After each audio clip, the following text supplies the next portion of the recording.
Hey there, Pastor Joe here, and had a couple more resources I wanted to recommend related to the development of community as a discipline, a practice that we do as part of our following Jesus. And the first one that I wanted to recommend is a book that's written by Claude Alexander. It's called Becoming the Church. And this book, it was inspiring to me. It kind of led into the sermon series that talked about these practices. But it really tackles the early church. The first couple chapters are told in the first person from the perspective of the gospel writers as they're going into the story of them being called to follow Jesus. And then it goes into the book of Acts and talks about what it meant for them to live this out tangibly. Claude Alexander was the author of the book Necessary Christianity that I taught a Sunday school class on last year. And this was another good one that just kind of talked about what it means to live that life together in all that it means and calls for. So it's a good book, worth checking out. Wanted to recommend that to you. And another book that's worth considering is this book called I Am a Church Member by Thom Rainer. This is a book that we use for our membership class. It's one that Rob introduced us to last year and that I'm going to be teaching the members class, walking through.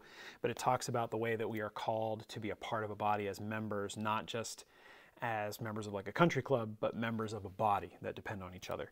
And so this kind of leads us into what we think of what it means to be a part of the church at Greystone. So it's another good reference that I wanted to make sure I recommended. It's a good way to understand what it means to be a part of this body and what that takes. Another one that's worth considering is this book called Where Your Treasure Is by Eugene Peterson. This is a book that walks through the Psalms, specifically thinking through how they move us from just focusing on ourselves to thinking about the community. And so this is a good one that kind of walks through Scripture and paints a picture for what that looks like as we live our life together in community. Another book that could be interesting is this book called The Patient Ferment of the Early Church. This book is an emphasis through the history of the early church in the Roman Empire and how through the slow work of being together as the community of God, they transformed the world. And so it's a little bit more dry, a little bit more academic, but if you like history, this might be a good way to think about what being a part of the community of faith in the church could mean for you.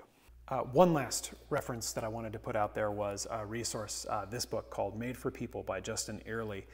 This is a book, he's written several books that are really helpful about the spiritual life, but this one talking about the importance of friendship, of our tendency towards loneliness and doing things on our own, as opposed to being in life-giving community.